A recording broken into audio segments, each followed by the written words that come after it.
Can I ask you about Richard Dworsky? Yes. Richard Dworsky does the music for Prairie Home? Yes. And also does the terrific little theme music at the beginning of and at the end of the Writer's Almanac. Right, yes. What a magnificent contributor to your output over the years, and I think very little known.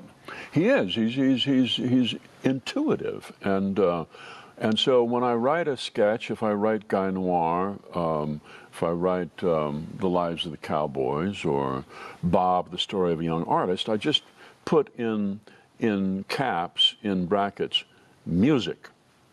Just leave it at that. Just music. Right.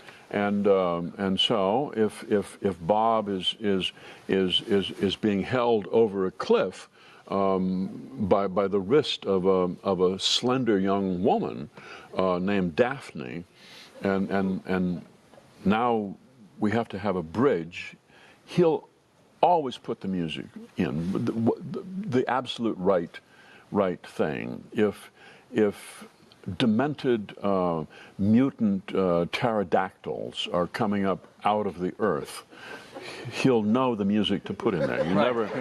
You never have to be specific. He'll do hearts and flowers and people falling in love and people falling off a cliff. He'll do all of that. How long have you been working with him? He came in 1992. Right. What year is this? This is 2011, so this is 19 years. Wow. A remarkable long working relationship. Wow, we should give him a plaque. Or something, right? Something. Exactly. A pterodactyl or something. Yeah, right? Yeah. A tie or something. He's pretty great. Can I ask you about public broadcasting, public radio specifically? Obviously, so much of your life has been lived on public radio. And public radio has changed dramatically over the years that you've been doing this program. It's always been a Minnesota Public Radio produced program, but public radio as a medium has changed. Can you talk about your relationship with public radio? Well, but you know that it's different today than it was just 5 or 10 years ago. I don't know. I listen to it in my car. That's all you know. You turn on the dial and it comes on. I do, and I don't drive that far, so I just get it 10 minutes at a time. Right. And so that the medium hasn't changed as far as you're concerned in terms of how you think about the program or think about the audience. You have not seen changes that you can point to and say, aha, that's something that is consequential. I have a very privileged job, and that means that I never go to meetings. Seriously? We don't have any meetings. No. So I know nothing. Right. You have people who go to meetings on your behalf. Probably. I guess they do. I don't know. I haven't been to a public radio convention in 15 years. And you'll now be asked. Having said that, actually, I don't read about public radio, so I don't know. It doesn't concern me. It's for management to worry about. Right.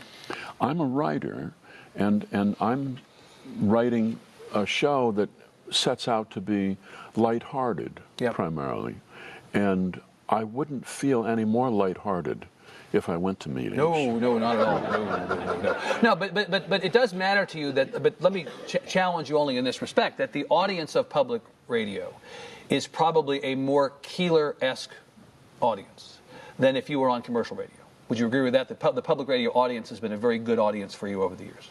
I don't know. Commercial radio has gradually withered and broken up into 1,000 pieces, and the big, powerful sort of fatherly, avuncular AM radio stations that were such a staple when I was a kid, they're all gone, and you have your choice between headbanger music and oldies stations and people screaming about the president. I mean, it's not a great choice. Right. Meanwhile, public radio seems to have thrived. I did a summer tour last August, and we wanted to do outdoor venues, and as part of the show, I took a hand microphone, and with Sarah Watkins, I walked out into the crowd singing duets, singing love songs. And we just walked among these people sitting on blankets and families with small children and a wheelchair section, people my age, and it was gorgeous. And to me, I don't identify that as a public radio audience. It's an audience. To me, it's just America. It's Right. just America. Yeah. And we had a gorgeous time. People sitting and drinking beer, which it may be the key to the whole Helps, thing. doesn't it? Actually, I agree. If they only served liquor at public television tapings, it would actually be a big improvement. We have about 3 minutes left. Two questions for you. The first is, can you please tell me what's with the red shoes? Over the years, this is the legend of Garrison Keillor is red shoes. Somebody gave me some red shoes. Yeah. They gave me, in fact, 4 pairs of them, and I don't know why. How long ago? Oh, this was 10 years ago. Right. And I'm on my last pair. Are you? So if the shoe companies are listening, I don't know. an endorsement deal might be in the works? I just wear them. I got tired of wearing wingtips. Yeah. And when I was young and adventurous, I used to wear these handmade, handcrafted leather boots, yep. which were like lead shoes. You would have drowned if you'd fallen into the river. Yeah. They were so heavy. And after you switch from this 10-pound shoe to sneakers, you feel light on your feet. Hard you feel graceful hard to go back. again. Oh, couldn't go back.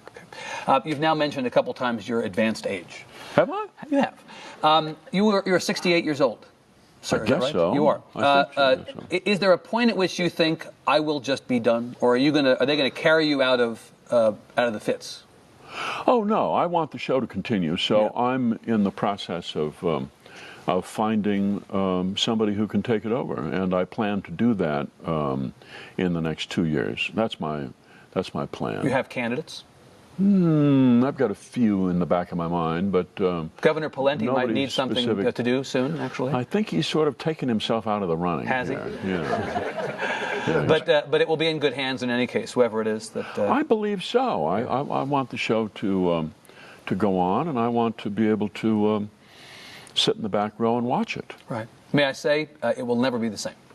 Of course it won't, but we won't be the same tomorrow either. I mean, everything changes constantly. And that's okay with you. Oh, absolutely. Good. Well, you've been very kind to sit with us today. It was an honor to get to talk to you. It was my pleasure. No, the pleasure was mine. No, Garrison it was Keillor, mine. Thank you very much. Thank you. Thank you.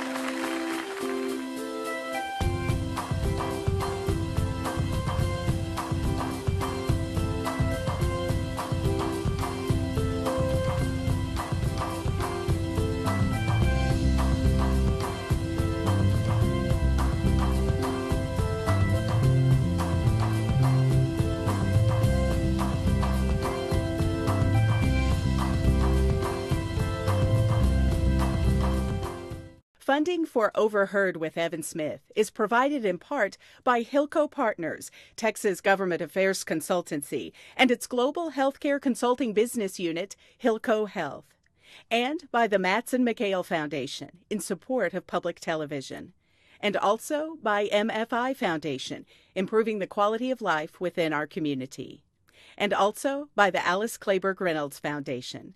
And viewers like you, thank you.